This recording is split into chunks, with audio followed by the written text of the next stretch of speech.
Oh, well, imagine that. Something that doesn't work for the Steel Guard. What are you doing? What are you doing? What are you doing?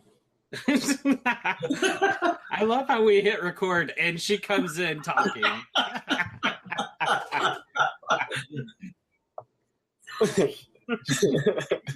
She was throwing stuff. Hi, Caitlin. Oh. Hi. Hi, guys.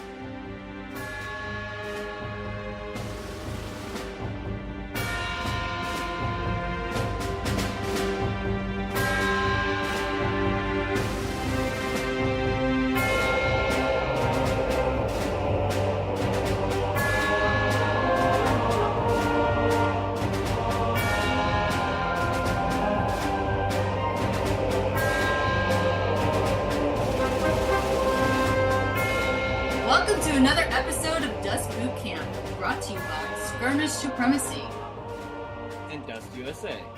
For those of you who aren't sure, that's Alicia. Greg, who's like, no, delete it.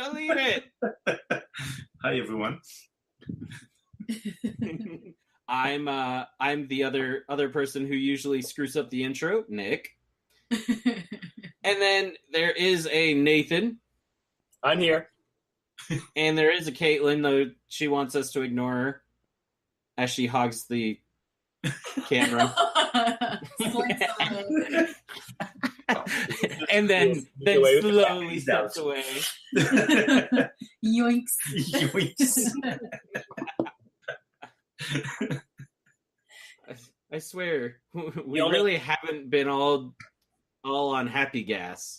The only business Caitlin has with the SSU is defeating them on the battlefield. And she does it readily. Yeah. Which is good, because it's full of cheese, as we're about to go into some more. Starting with the SSU Red Guards platoon. So the Red Guard platoons, 4 units required.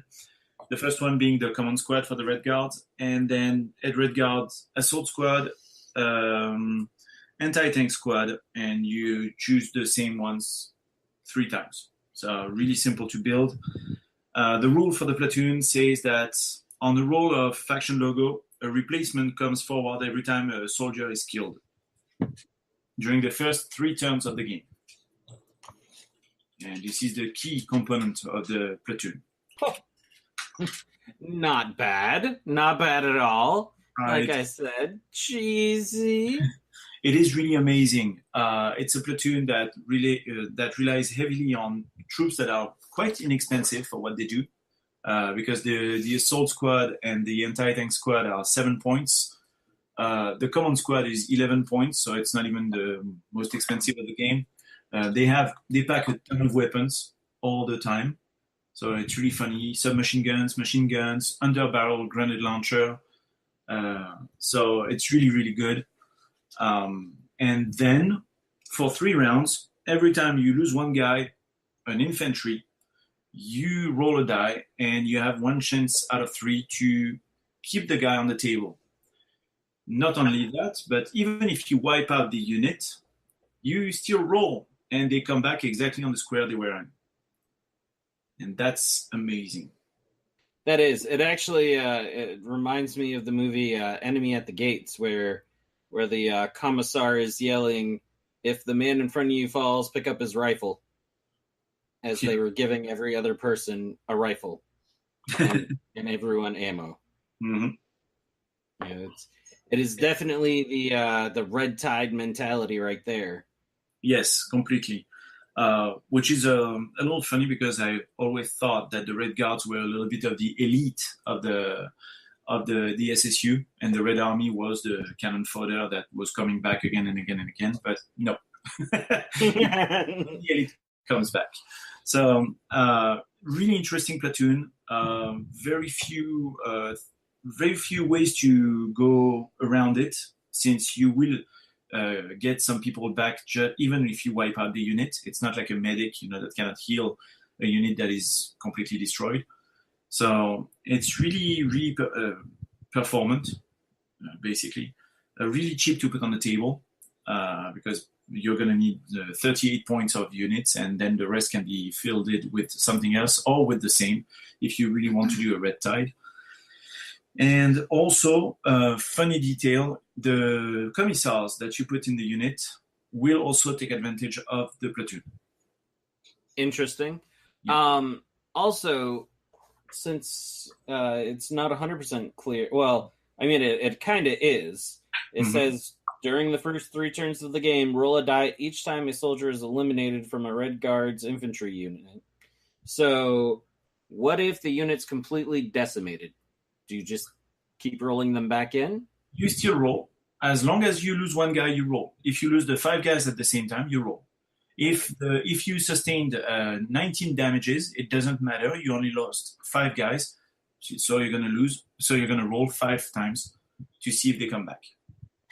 Actually, that would be kind of hilarious. You sustain 19 damage, but you can only apply 1 damage per guy. So every time you bring a guy back in, you have to roll to see if he dies.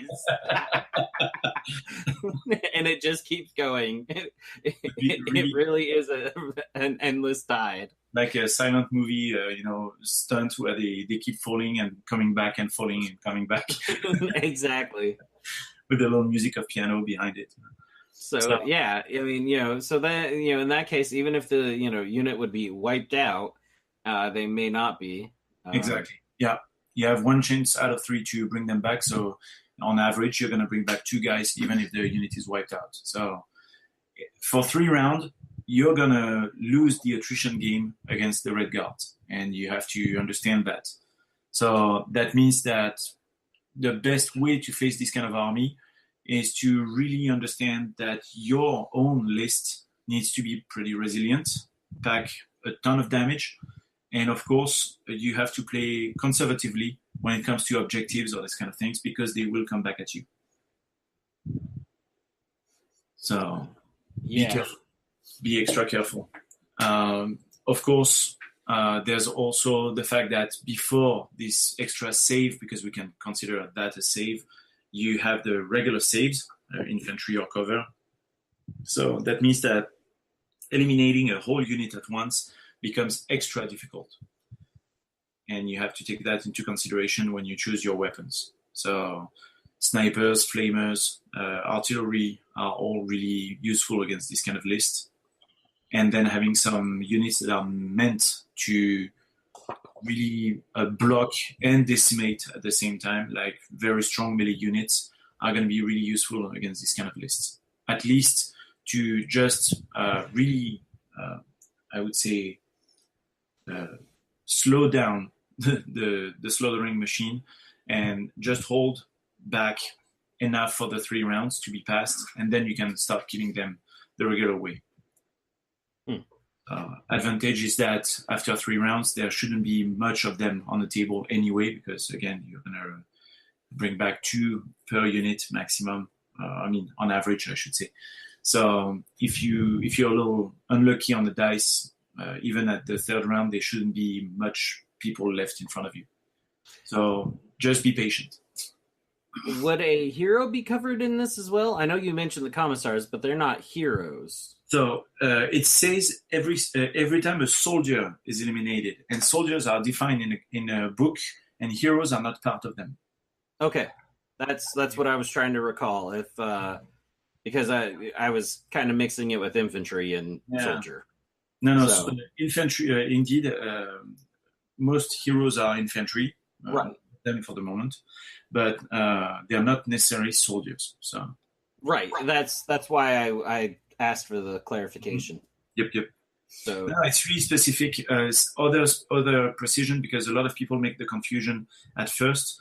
Red Guard infantry are really the units that are called Red Guards. Okay, so the subtle change comes from the S at the end of Guard, because the faction is called the Red Guard, but the Red Guards infantry are only the units that are called Red Guards with an S. Right. That makes sense. So that means that it doesn't apply to Steel Guards. So hear that, all you dirty Steel Guard players? Yeah. You don't get this one. No, not this one. They have 2 others that are pretty awesome, but not this one. Yeah, we aren't going to talk about that last one. I feel like people would cry. We just had to keep people from, if the steel guards were coming back to life like that. Just There was a moment where it was. We thought about it. I would probably literally have a table flip moment. There's a good future hero idea. during our tests, there was some frustrating moments. So yeah, we decided not to. But Wise choice. Wise choice. yeah, we're crazy, but we're not that crazy. This would definitely be a platoon that would benefit by having the support of a Mao, something that could distract your opponent enough to draw some of that fire from just trying to kill your units super fast, and also something to protect your guys from aircraft, because I feel like this is a list that'd be particularly susceptible to aircraft. Agreed. And obviously playing against it then too, something that had a lot of artillery, you just want something that's going to hit as many people as possible. Yes. It's almost like he didn't pay attention when we first talked about it. Just gotta do it. Gotta take him out. Kill them all. But yeah, the Mao is a good choice indeed in this kind of configuration. Some aircrafts, obviously, but as I keep saying on each podcast that we make, you never, ever, ever build a list without an aircraft. So they are too valuable to not take at least once. And actually, I think you can take the Red A Squadron with this, and it would fit in point-wise easily. Even if you doubled the size of this one. Yes, that's not if you not quite doubled the size. Not double, but you could add probably 1 or 2 more units. That could be interesting. Is what? This is 7, so it's about 30 points. So 38 points for the platoon. So if you put in 3 more infantry units, 38 points. Yeah, because I took the most expensive. So no, it's 3 times 7 and 21. So it's 29 points. And if you did 21 again, you come out to 50. So yeah, the helicopter should fit. 7, 21 plus 11, 32. 32, yeah. That's right. Oh, is the command squad 11? Oh, okay. So 32 points, and then you fit the platoon of Reddies. Right. But that makes for a solid army also. But I would honestly also, because your army is really a very in-your-face army and has a very short-range firepower, I would definitely take some artillery to just have some smoke everywhere, or some medium walkers that also have smoke launchers, and cover the advance and really take advantage of the human tide. Because basically, considering their speed and the weapons they have, round 2 or 3 you're going to be in melee. And they are pretty efficient because they have Molotov cocktails on the assault squad, for example, that are pretty good. So, yeah, I would consider that. See, you load them all in the chopper and you just rush forward. That's exactly what I was going to say. Yes. Drop them off, throw the Molotov cocktails, and when they die, bring them right back. and then you just dump them all out. Yeah. Yeah, the only limitation to that is that if you want an assault vehicle, you would have to have the Invader, which is a Spetsnaz chopper. Mm-hmm. So that means you deprive yourself of the faction bonus, which is not really, vital. It's basically the one unit and a half, but it's something that you have to take into consideration when you choose to be really in your face at that much. Again, I totally consider that the faction bonus is something that is absolutely dispensable, but some people have really a hard time getting rid of 10 points that they would have for free. So. Yeah, no, that 10 points can mean a lot. Yeah. So then there's also something else, because if you play the red guards, that means that if you want the faction bonus, you're playing only the red guard, and in the red guard you only have 2 heroes right now. So you have Nikolai and you have Guaylo. So if you choose to not take Guaylo with a unit of steel guards for the sake of it, because that's always a good choice. If you choose to take Nikolai, we come back to the choice that Nathan was mentioning, taking a Mao or a tank like that and putting Nikolai in it. And then your tank becomes absolutely unbearably super powerful. Yeah, I feel like in versus other factions and platoons we've talked about that are more of a swarm style list. Uh-huh. I feel like this is one that would be, you're going to be benefited more by looking outside of the faction and balancing with things outside of opposed to some of the other swarm lists. Like you look at like a Blitzkrieg ones. There's so much different depth there, and there's depth here as well. But I just feel like because of how cheap this list is and this platoon is, if you pair it with something else outside of that specific faction, you could have you're going to get a much more balanced list. True that. Yeah, definitely. That's probably how the guys who created the platoon really managed to give that feel that still the Red Guard is still an elite army. Is that they come in small numbers, and then you have this reinforcement, this support that is brought by the Red Army by itself.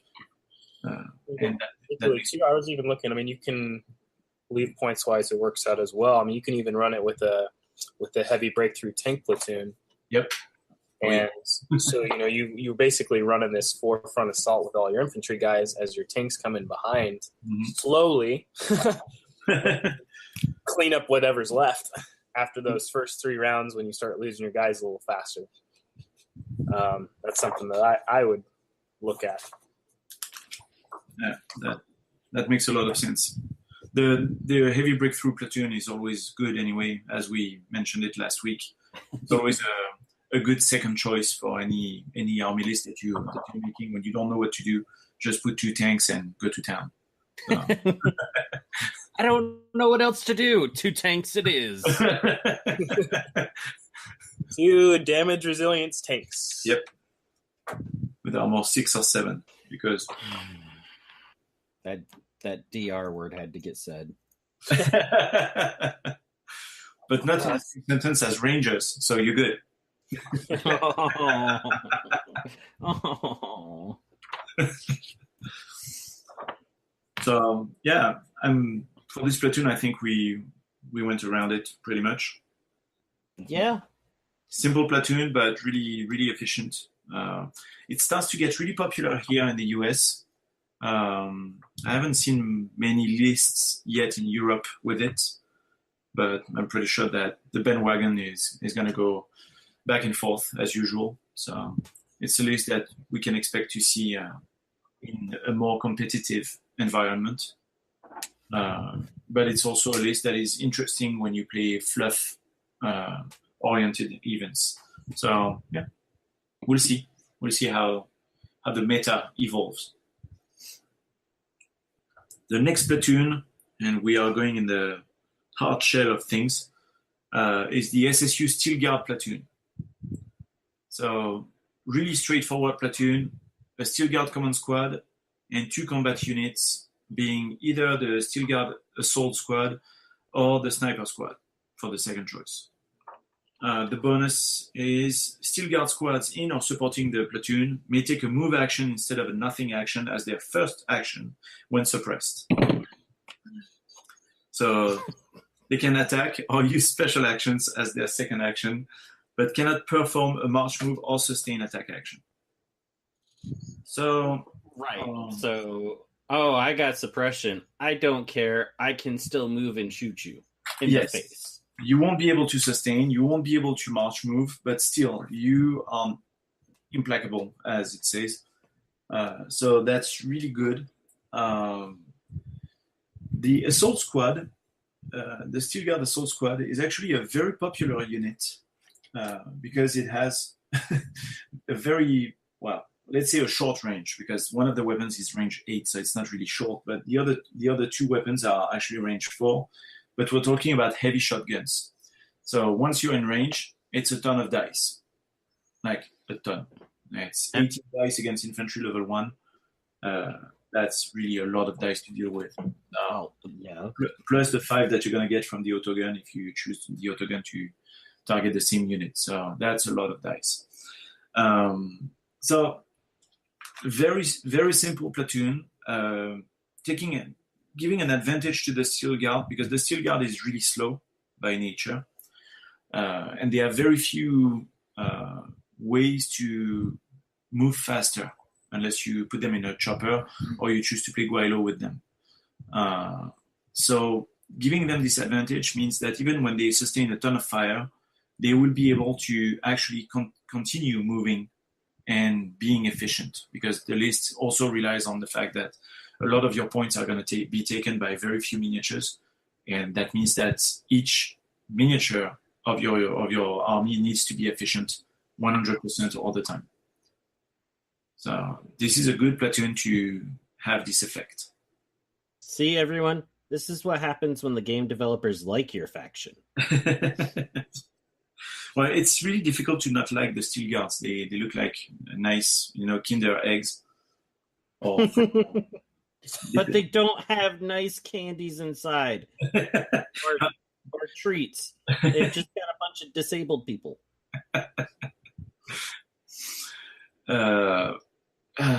I'm retaining so many inappropriate comments right now. I had a lot go through. That was the safest one I could come up with. And I thank you for that.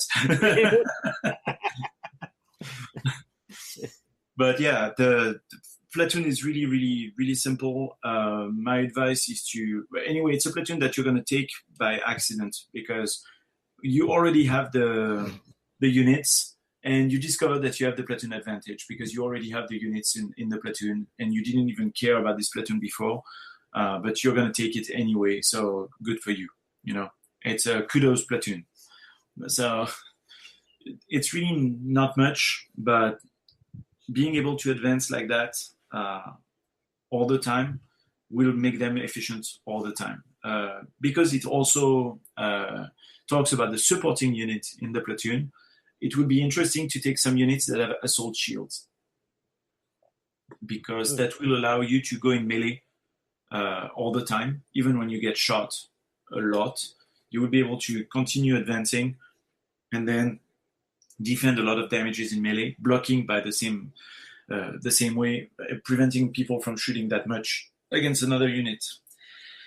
So it's a win-win. It's a platoon that is not hard to put together, and it's a platoon that gives you a nice advantage that is not game-changing or game-breaking, but just good enough that you have it, you're happy to have it.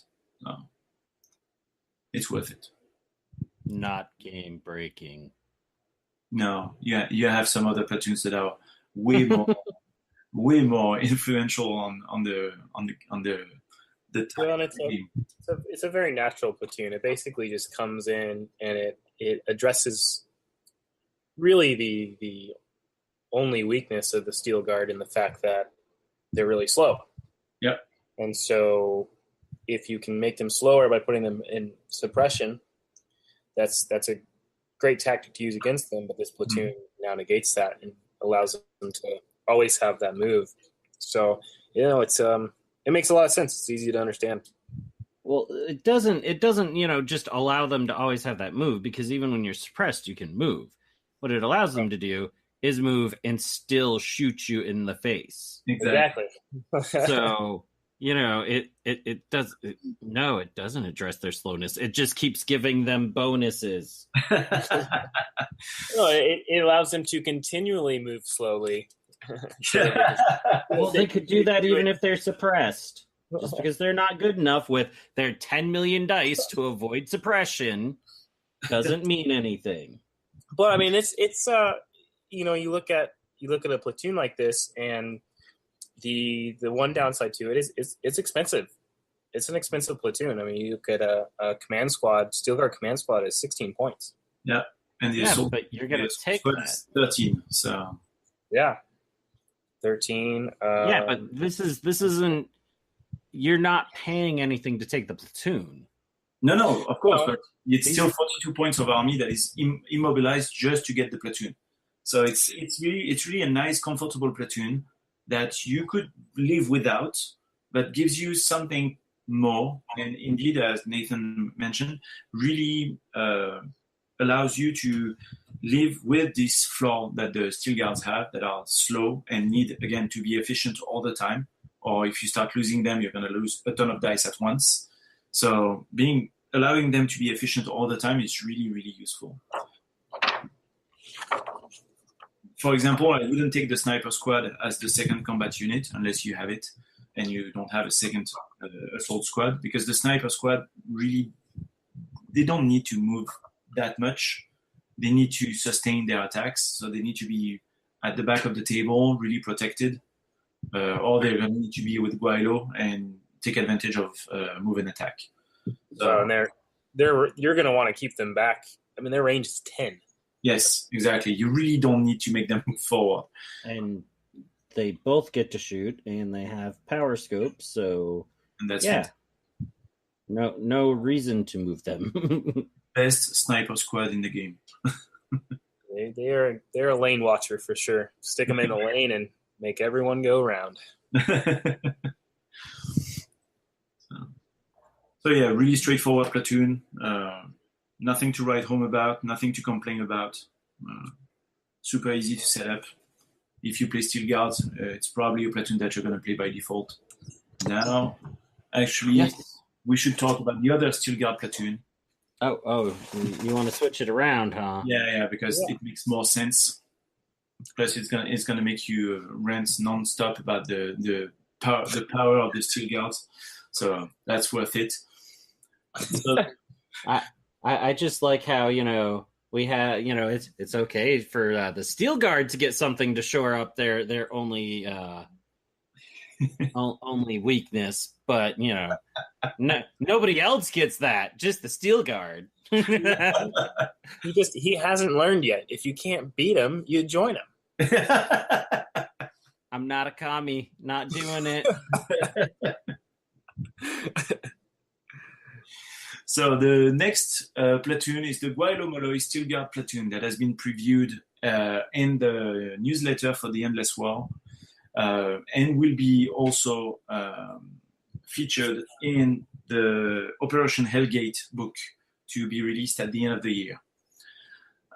So for the Steel Guard platoon of Guaylo, the command unit is obviously the Master Sergeant Guaylo Molloy, and then 3 combat units, and you have a choice between the anti-infantry, the anti-tank, and the Tesla squad.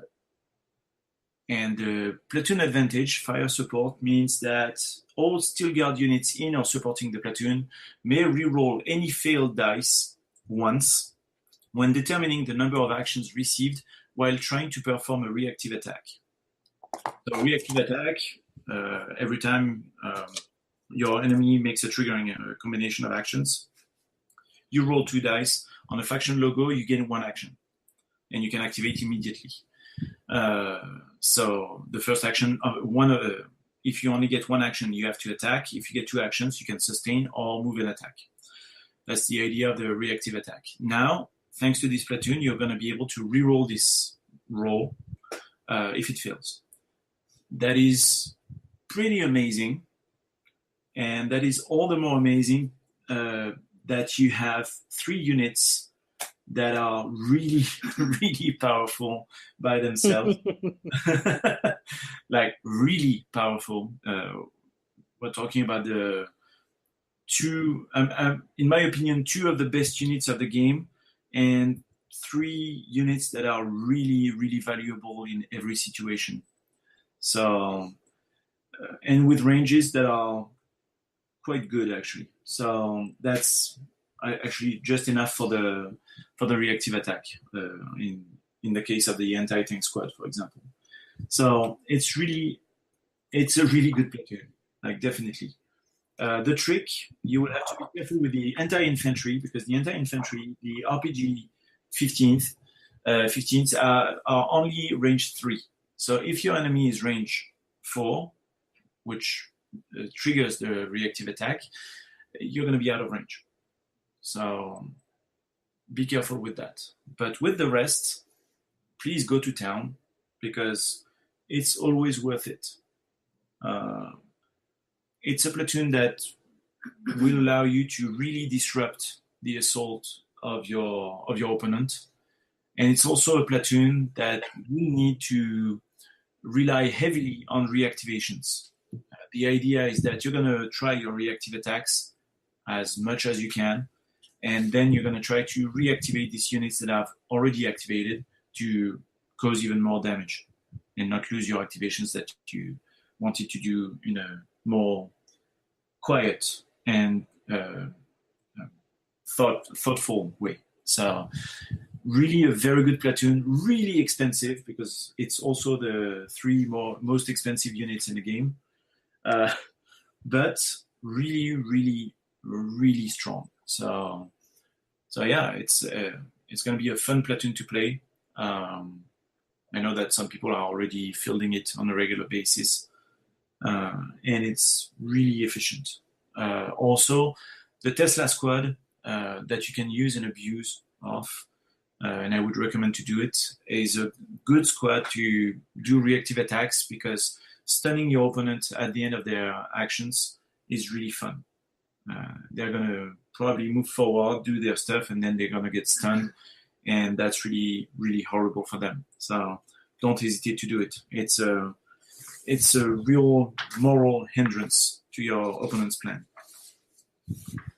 Yeah, I could definitely see being stunned as well, I know it sucks. Well, particularly on vehicles too, because the fact that Tesla gun, you can hit any armor vehicle, yep, and you get 3 chances for a hit basically, and to receive stun. So that's a really useful thing. It is possible, however, the wording of the platoons, right? You could take both the Steel Guard platoon and the Guilao Steel Guard platoon.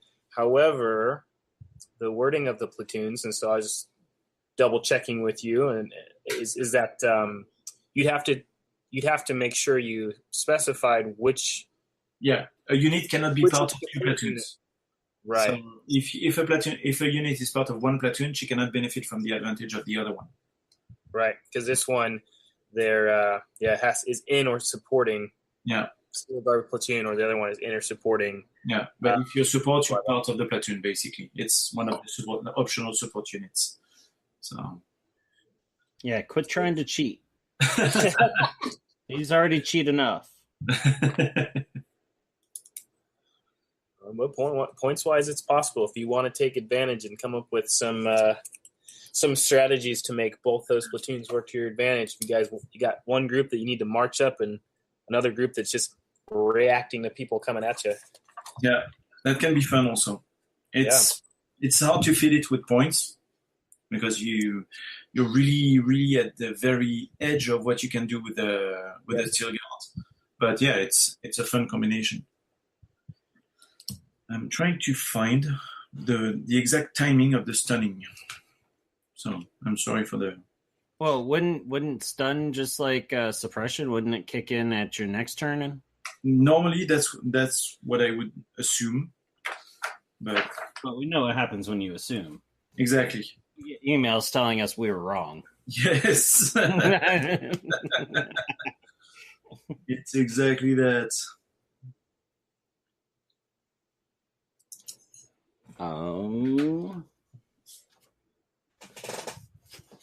Well then, so we're flipping through. Those how about them Yankees? Yeah, no, it's going to be at the next activation. Okay, we're good. So yeah, platoon really efficient. really some awesome units. As I advise to any new player playing Steel Guards, put Guaylo in the Tesla squad. I've seen it firsthand. You break a ton of points from the opponent's army in a minimum amount of time. You split your fire, and really, it's amazing. Being able to move an attack, sustain your attacks with your 3 dice of Tesla that can hit absolutely any ground unit. It's horrible. Stunning everything. I mean, you can stun like 2 different targets per activation. If you have a command squad, you reactivate them. And as I said, it's a platoon that really relies on reactivation already. So even if you didn't take advantage of the reactive attack, you activate the unit of Tesla with Guaylo, you move, you sustain your attacks, you target 2 big vehicles, you stun them, and then you take your command squad, get moving your bunch of monkey on the same unit, and you do exactly the same thing. It's horrible. Fun thing, because you move super fast like that, you're going to be in melee super fast, and the Tesla squad has an assault shield. So boom, you're in melee, and you have this special save that no one else has it. So it's really, really, really good. So, awesome. Yeah. I'm just going to step over here in the corner and cry a little bit.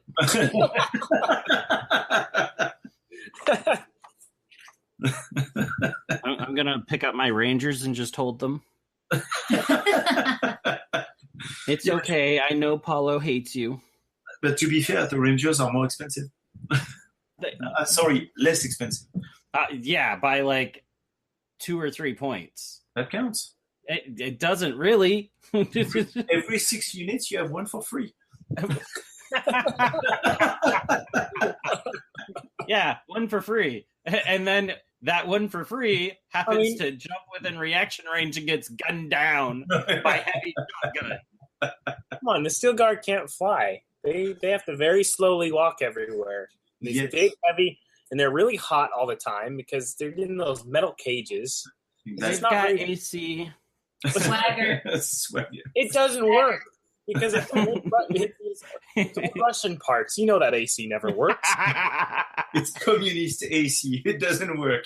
A little more than a really squeaky fan. No fan. Guy blowing ice cube. They shipped it in from Siberia. It's whatever's left of the cube. And now we're attacking the best faction of the SSU, the monsters of the war, the nightmare of all the special forces in the world. The elite, the kick your ass, the take no names. I didn't know we were going back to Marines. Eat Marines for breakfast. Yes. Actually, I think the last time they faced Marines, they ate themselves. Crashed and burned. We're not talking about my personal losses to you here, Nick. Let go. So the Spetsnaz. The Spetsnaz is the latest faction of the SSU, and the best faction, in my personal opinion. And unbiased. In my very biased and personal opinion, it's definitely the best faction of the SSU.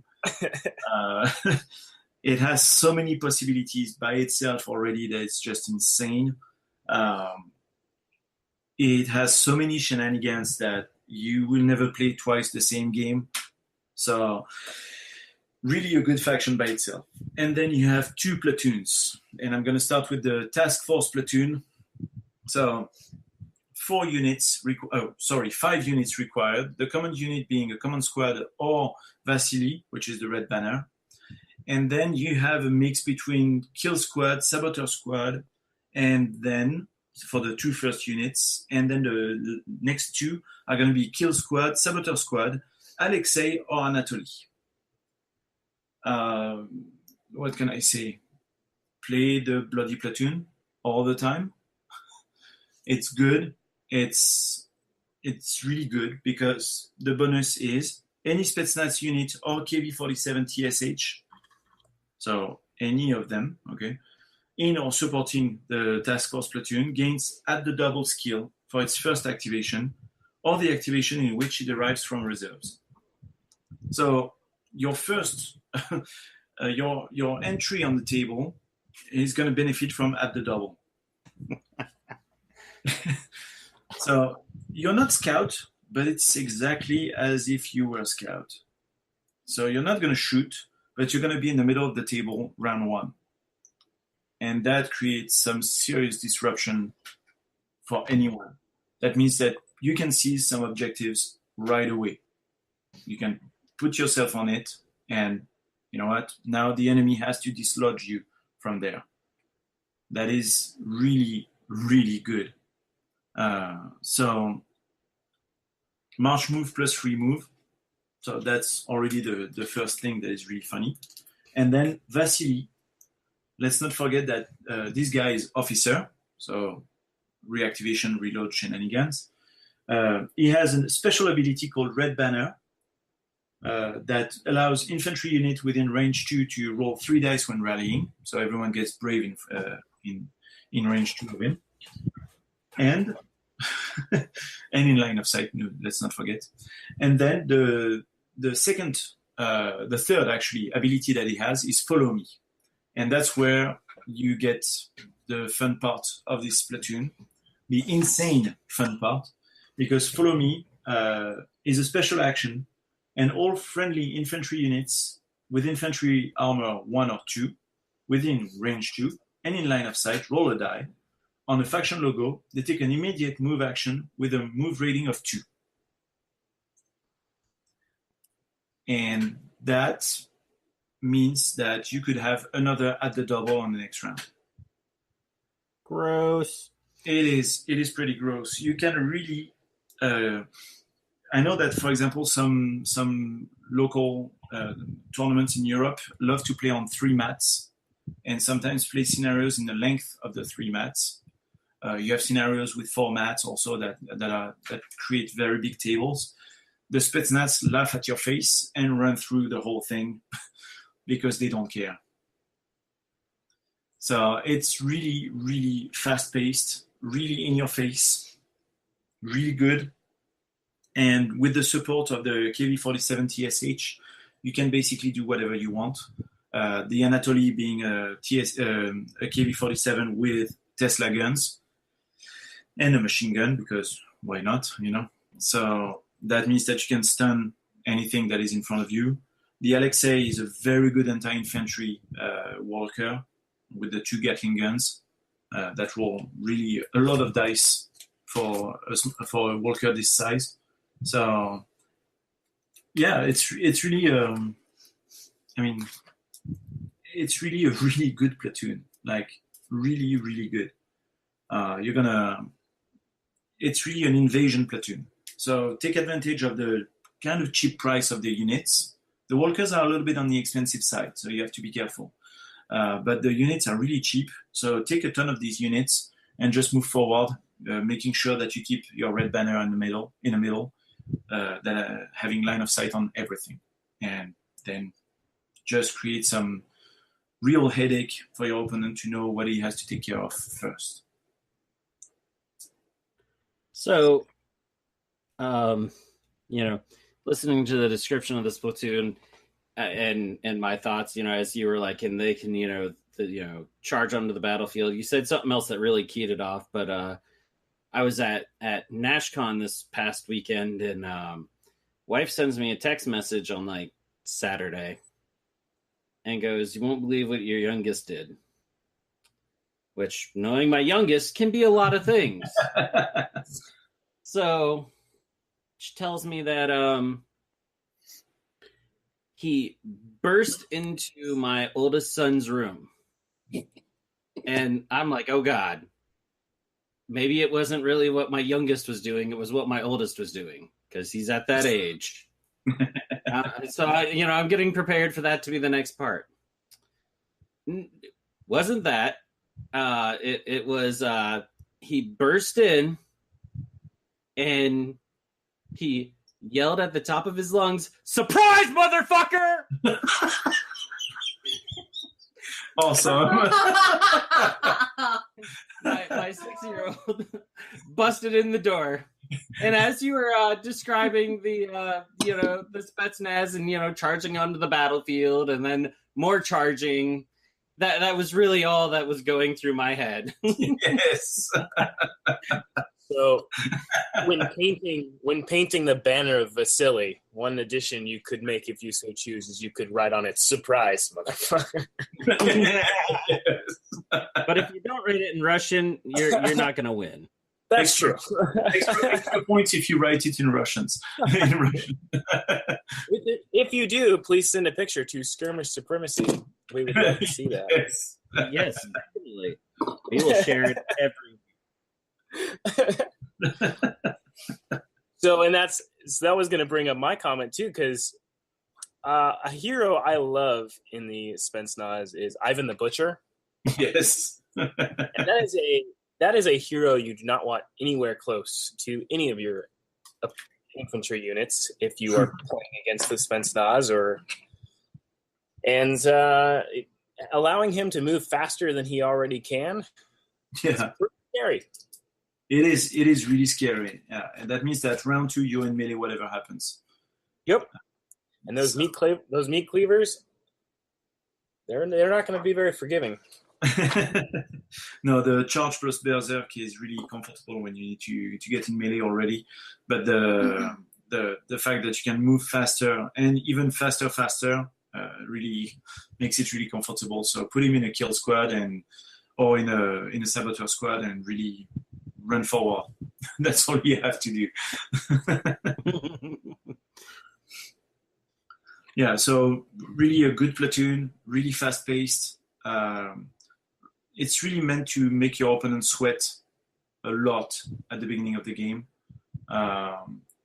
Obviously, it's a platoon that allows you to take advantage of the flamer of the kill squad, of the demo charges of the saboteurs really fast.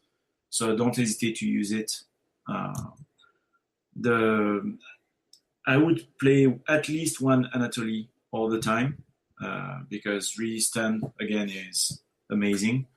So having a giant stun gun like that is cool. Playing 2 Anatolys is not something that I would vote against, but having an Alexei is also convenient when you play against a swarm.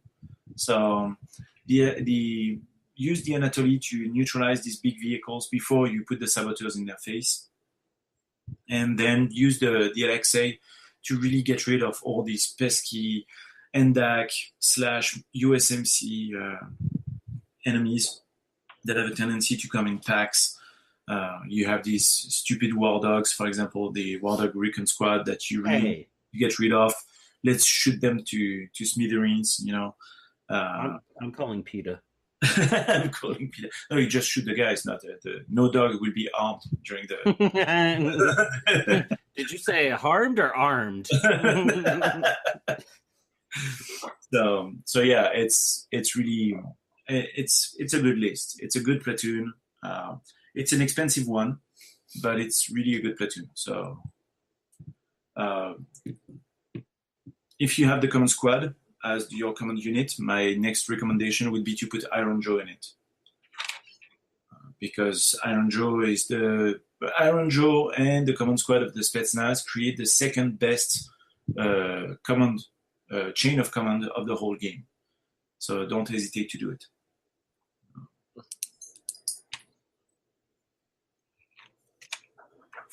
And now, the platoon of all platoons, the platoon to end them all. The platoon that is super easy to set up and that you should always consider when you play Spetsnaz. It's a platoon that you should consider even when you don't want to play Spetsnaz. It's a platoon that you should play even if you're playing allies, but you can't. And I'm not saying that for you, Nick. But the Rosa platoon. So super easy to set up. You just need the starter set. Natasha, Spetsnaz assault squad, Rosa, done. All the rest is pure bonus. The platoon advantage says that as long as Rosa is in play, all Spetsnaz infantry units in or supporting the platoon gain camouflage. And that's just bonkers bananas. It's fantastic. Suddenly, all your infantry has the camouflage skill. That means that when you enter the table, you are already camo. That means that if you have nothing good to do, you just use your second action to put yourself in camo. And that means that all the long range weapons that your opponent has brought on the table can just shove it to stay remotely polite.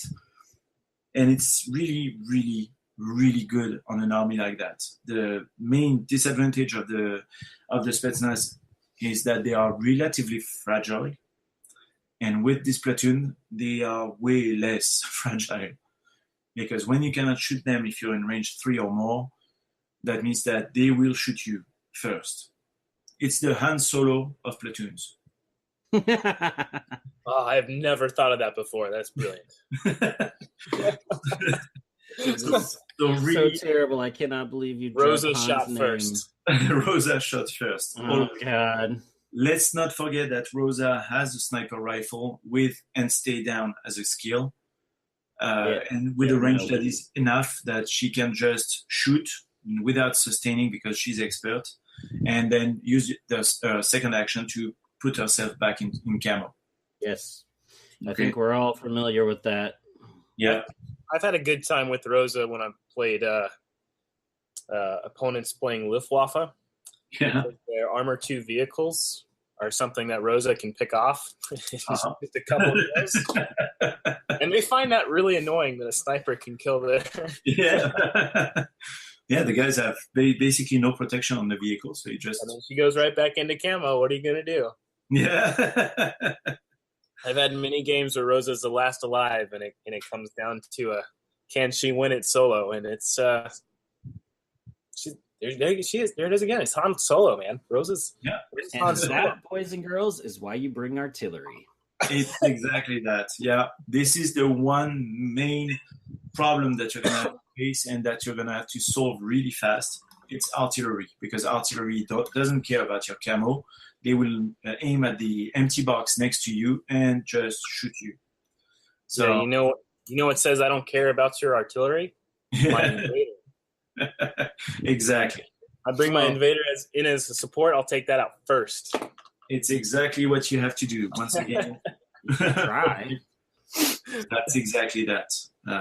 That's really the one thing that you have to pinpoint right away and get rid of right away. So yes, airplanes, aircrafts are going to be obvious for that.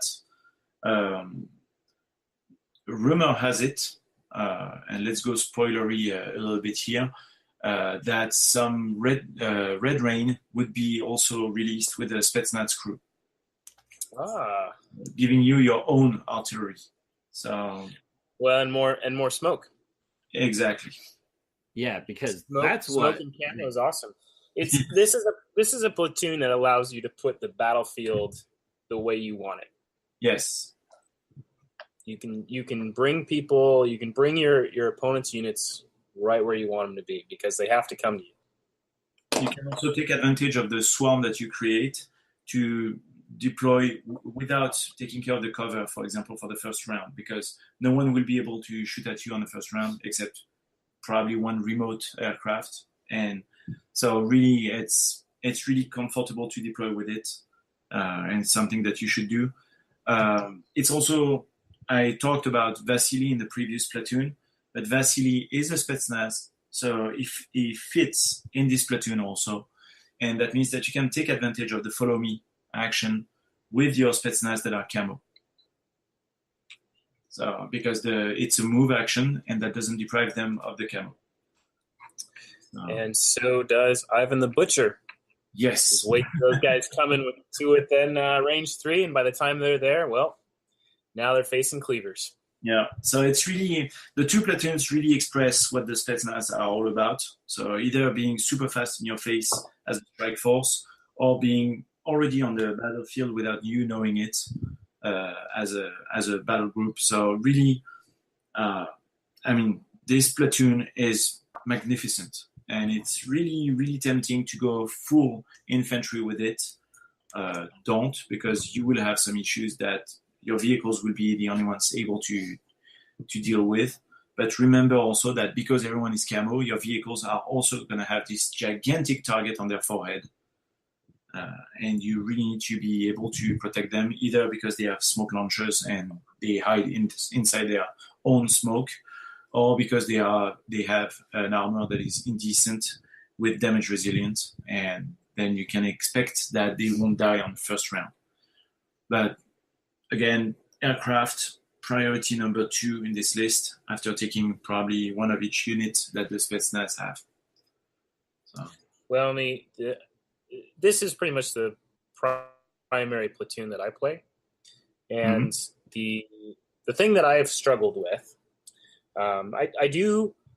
There's a lot of things that work out very well. If I'm playing someone that has a very heavy infantry, or they're playing a swarm list, those sorts of things don't bother me. What I struggle with is when I play someone that's very heavy vehicle centered. With this platoon, because there's obviously some creative ways you can get in there, and the Spetsnaz has a lot of depth in the selections that you can take. Yep. But heavy vehicles, you got to find creative ways to punch through those and take those out pretty fast, because they can start cleaning you out if you don't. And because the vehicles that the Spetsnaz have are more those medium vehicles, they can be pretty susceptible to that. So you have to take care of your own vehicles while dealing quickly with the opponents. After that, infantry units aren't an issue because you can deal with them very, very easily. It's just your weakness is taking out your opponent's vehicles. Yeah, it's the Spetsnaz anti-tank squad is really a must-have in this army, and because it's dirt cheap, you should always have 2. In this kind of list, it's a minimum, because you will need the 10 RPGs to get rid of pesky walkers, or even insanely resilient super heavy walkers, or this kind of things. So definitely 2 Spetsnaz anti-tank squad are a must. And keeping them alive. So if you can pair a hero with them as well. Strategy I like to use. I like to pair a hero with my anti-tank squad, and actually sometimes I'll put Rosa in with them. It's an interesting complement sometimes. It doesn't keep her back, it keeps her more forward, but it allows you some interesting options there. And having a command squad to be able to resupply your anti-tank guys as well. So that's some of the tricks I use, and that helps a lot. I would definitely put Vasily in it. Or I would play a command squad in a simpler way, really close to it, because you really want to take advantage of the reload action. And so you shoot your RPGs, you activate your command squad, you reload, and that creates some synergy like that, where your anti-tank squad is always capable of taking care of something. So even on a really heavily armored vehicle platoon, you're going to be able to take down two vehicles like that, maybe 3 if you're really a little bit lucky, and that's going to change a lot of things for you. So, and if each squad is able to do that, that creates really some disruption in your opponent's plan. So yeah, it's tempting to take a little bit of everything, because the saboteurs are good, the kill squad are good, but it's really that. Of course, there's also the temptation, since you're already taking the invader, to put your saboteurs in it and to go take care of the vehicles right away. Round 1, you just unload them, and they're going to put some demo charges on heavy vehicles that are at the back of the table, and that really helps with taking care of the problem. So something to think about. Yes, you definitely have to play aggressive in those sorts of situations and not sit back. Yeah, Spetsnaz is an army where you're going to have to play aggressively all the time, and you really need to expect losing a good 2/3 of your army before the end of the game. But the thing is that even with the 1/3 left, you will be able to do some stuff, and you will have caused so much damage on your opponent that you may already have won. So it's really high risk, high reward, and it's really, really Spetsnaz is something that it's a dream. It's a fantastic army with a fantastic platoon. So yeah, Rosa forever.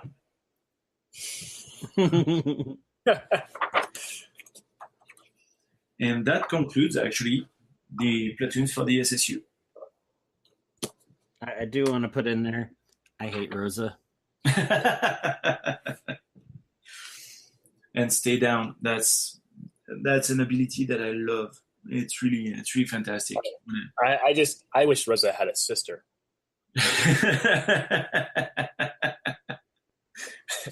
Sora? Yeah. Funny enough, Rosa Shanina was actually a real sniper that existed. And she was pretty lethal, so it's really funny. But, yeah. Nice homage to that. Yeah. That's really cool. Yeah, there were some really badass Russian ladies during the war. Yeah. They really didn't hesitate to use female soldiers way more than the other armies. So yeah. Now you just need the female tank commander. Knowing Paolo, it's already work in progress. What's nice with the SSU is there's so much flavor to it. It's a lot like the Axis in that sense, where you have a lot of different options and you can combine a lot of different platoons here as well and just get two totally different feels. I've experimented a bit with running some Steel Guard as well. I primarily do Spetsnaz, but then mixing them in, and it provides for a pretty cool mixture. Oh yeah, the SSU in the spirit is really a combined army. It's really about mixing and tossing stuff together. Sometimes at the expense of your faction bonus, sometimes by sacrificing some choices that you want to do because you want to play everything, but you really have some tough choices sometimes. It's an army that can play completely without vehicles, but it's also an army that has some of the best vehicles in the game. You have the Tesla that is extremely expensive to play, but always efficient. So having a Tesla unit or vehicle is always something that you should have. They have the best aircrafts in the game because they are slower but fast enough that they can still go wherever they want. Well, that's the answer to every question you have when you're building a list with the SSU. It's like, when in doubt, do you have enough helicopters in your list? And the answer is always no. The answer is always no. True. It's really tempting to do that. It's really easy also to do it with the SSU, considering the amount of choice that they have when it comes to aircrafts. So, yeah, it's a very, very well done army, and really, really fun to play. My problem when I build an SSU list is that I really want to play everything, and at a point I have to stop and I have to make some really, really tough choices, and that's really my only problem with this army right now. It's good. You can make it fluffy and still efficient. So it's really and it's really always fun to play. Really aggressive.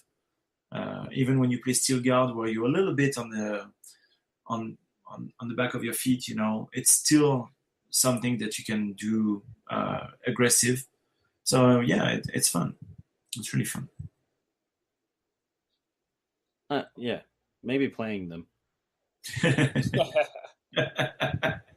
You just paint them green and you pretend they're rangers. That way you have rangers with damage resistance. I hate you.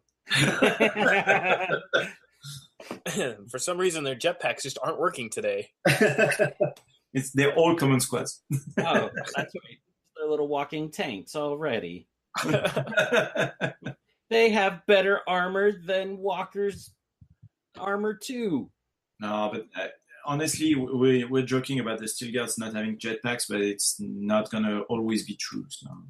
Oh, excellent! Yeah, because that's that unit's gonna be like 35 points. I hope that they're flying. I feel like if a Steel Guard's gonna fly, I feel like the weapon it should have would be a flamethrower, because none of that would make any sense, and it would just be the most explosive thing you could possibly running around with. Jetpack and fuel clear. I mean, that's the only troop that you could put in there, because essentially those guys are almost already dead anyways, and on the life support of the suit. So, yeah, we have tested some stuff recently. I'm not sure I'm at liberty to talk about it, so let's talk about it. But they were pretty funny. But it was a once per game jetpack. Nice. So yeah, it made for interesting choices, especially as the Steel Guards were Steel Guards with melee weapons. Oh, okay. A very different gameplay, something meant to support all the Steel Guards in general, but also to create this fast attack feel that the Red Guards doesn't have right now. So that's really the idea. See, now I just want to. I want to jetpack a Steel Guard with a chainsaw into Totenmeister. Because that's just the picture I just came up with. No, it's not Totenmeister. Who's the one with the chainsaw? Grenadier X. Grenadier X, yeah. Yes, that one. Sorry, that one. If the weapons that we have starting to test right now are the ones we keep, you might be happier than with a chainsaw. So. It's a sword that has a chainsaw engine attached to it. You gotta pay attention to the feeds. Dust is always working on some cool stuff. You never know what they're gonna bring out. I'm very excited for the amphibious vehicles the Spenstars are about to get. The PD-47B, yeah, it's gonna be pretty awesome. So we have started the pre-orders right now. But yeah, it's gonna be a good vehicle. It's gonna be a nice alternative to transport troops. And I know that Olivier is working on some PLA platoons based on the PD-47 chassis. So, and it's a really interesting platoon, really fluffy and really, really fun to play. So. Yeah. Awesome. Well, now that I'm thoroughly depressed. No, but I cannot spoil everything, but I know that we have some stuff for the Rangers also coming. So Yeah, but they won't ever get shields, and they won't ever get any saves. So we have some. I'll put them on the table, and we'll roll off initiative, and then I'll just remove them, and we'll start again. It's okay. No, it's okay. It's as long as the Axis doesn't have any flying units with damage resilience, you're good.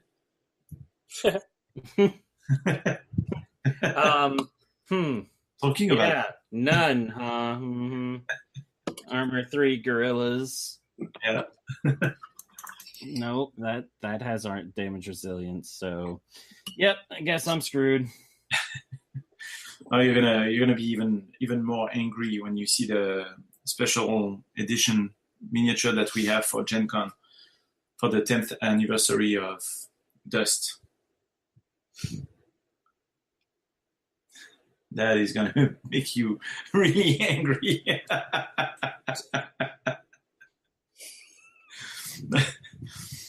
going to be. I don't know what to say. He's just stunned. He has no words. Words are escaping me.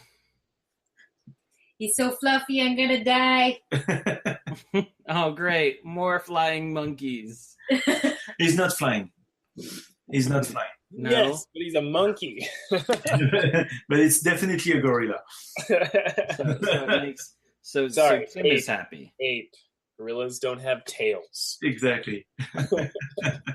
So it's a gorilla in power armor, and is massive, like really massive. The miniature is going to be really bigger than an average gorilla. So far, from the prototypes that we've seen, it's going to be bigger than even the Luftwaffe Goliath. So, Oh, wow. yeah. That's an impressively large gorilla. So his backpack is going to be the magazine for the machine guns, for the autocannon that the Steel Guards have. So the round thingy that they carry as a backpack. Oh. Yeah. And the gun that he has is actually the anti-aircraft gun that the Heinrich has. So just one of them, not the two, but he's carrying that in one hand. So yeah, that's gonna be massive.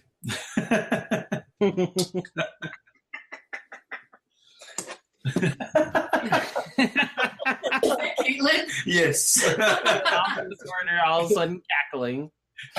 Maniacally. The idea that she's gonna be more gorilla. He's cackling with excitement.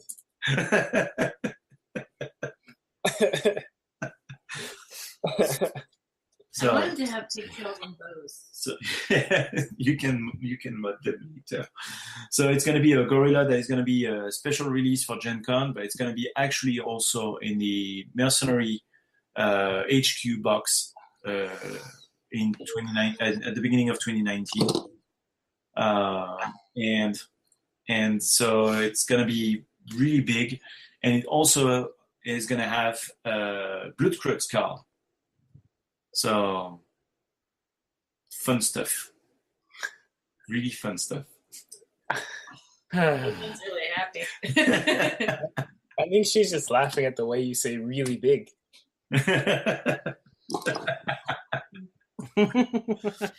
Really big shoe. Yeah.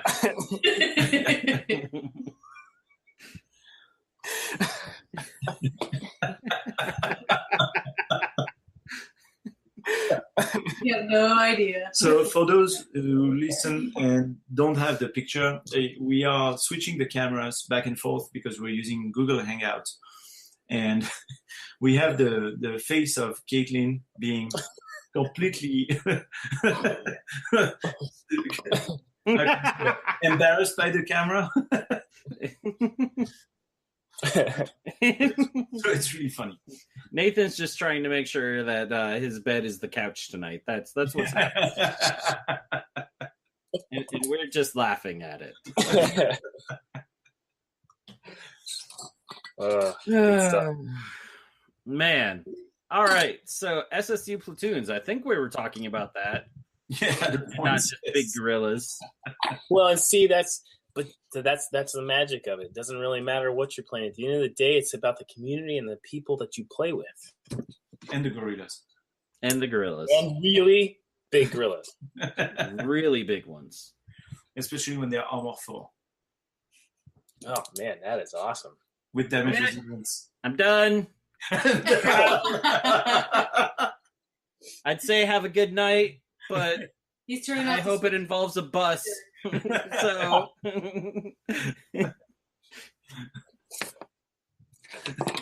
You just flipped the table. No, Nick doesn't flip the table. He just all of a sudden starts getting really quiet. oh, I do. It's because I know I won't say anything nice. The best thing to do there is just finish him as quickly as possible. because It is, but you know the worst part is that's where the game draws out. You know, it's where it suddenly becomes a grind. You know, it goes from, you know, even a back and forth or whatever. It's like the moment I know I'm in a decline, and I start going, you know, because like anybody, I don't like to lose, and so you know, like when I you know start noticing that you know like the dice aren't rolling for me or whatever, then all of a sudden they just start not rolling for the other person. Not enough to save me, just enough to infuriate me. Just enough so you cannot flip the table. Just enough that you have to sit there and just watch it happen one die at a time. And you're just like, just die already. Oh no, you wanted to make that save, but the other 5 guys in your unit couldn't make that save.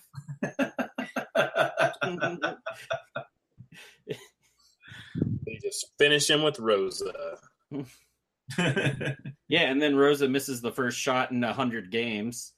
And you're like, what happened? Did a bug get it and fly by like a little bee or something? Rosa, you don't even have to roll dice to kill people. How did you miss? Just go back and camouflage and think about what you've done.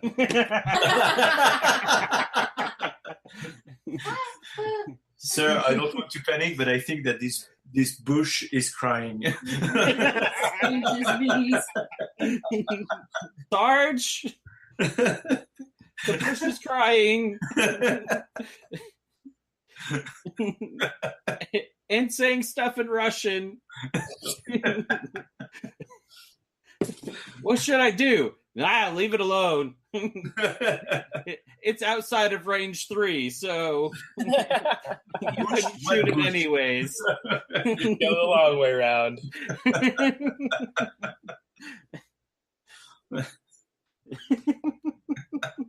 All right, guys. Well, I still have a handful of things I gotta. Oh man! All right. Well then, in summary, SSU. There we go. So, in summary, SSU have a lot of shenanigans. Yes. And then that's before you put the frosting on top of it with all of the different platoons you can take, and then the cherry on top is the combination of platoons you can take, and then the cherry on top of that cherry is the damage resilience. Damage resilience. Because Paulo hates everyone else. Equally. No, not equally. I can tell you not equally. I know a whole faction that knows it's not equal.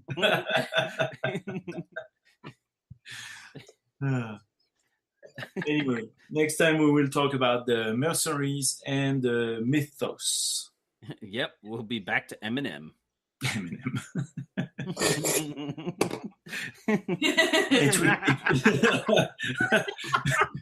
What? The face of I can't believe we really went there on Nathan's face right now.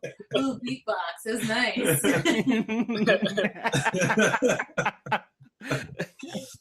So that will be the occasion for Nick to realize that there are way worse stuff than SSU. Because the mercenaries and the mythos are really powerful platoons. So it's going to be fun. Oh, and now we get to the end and Caitlin shows up. We said the word mercenary, so... She's in charge on that next episode. Caitlin's she just is waiting for the mercenaries to just become their own block. She's disappointed that there's no yellow represented on the map in Endless War.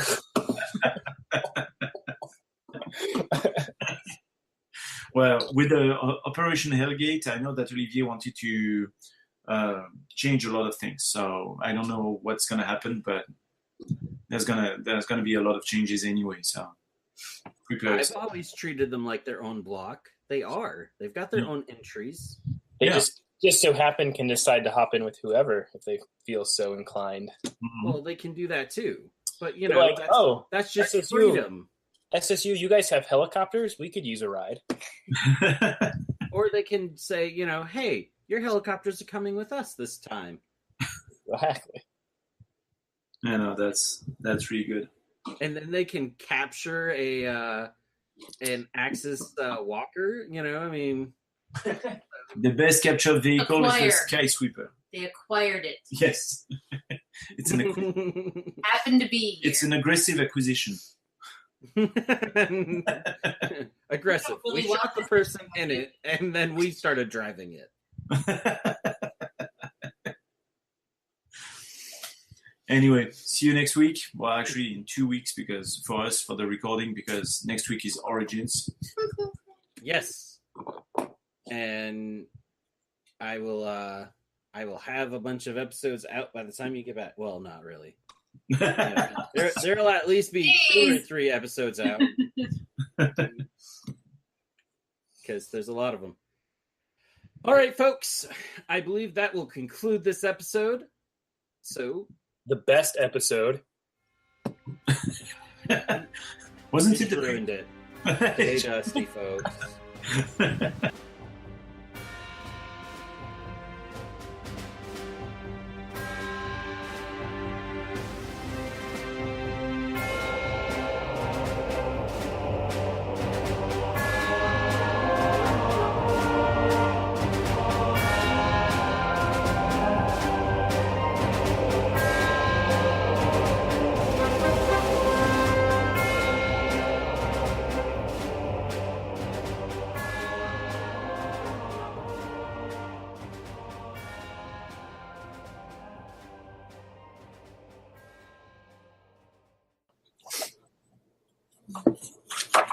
Where were we? Oh, we were actually going to do the introduction. I think we should have Greg do it. Oh no.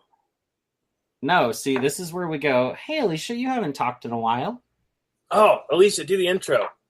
Welcome to another episode of Skirmish Supremacy. Dust Bootcamp. It's Dust Bootcamp. Yeah. Dust Bootcamp. But it's brought to you by... It's brought to you by Skirmish Supremacy and Dust USA. So welcome to a new episode of Dust Bootcamp, brought to you by... This feels like the intro last week. I couldn't get it right Yes. either.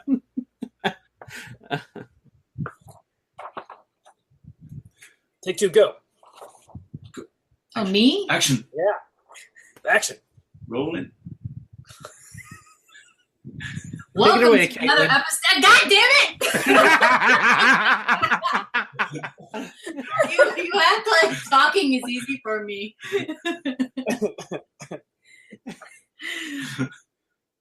Okay. Quiet. Shut up. Welcome to another episode of Dust Bootcamp, brought to you by Skirmish Supremacy. And Dust USA. Fuck Dust USA.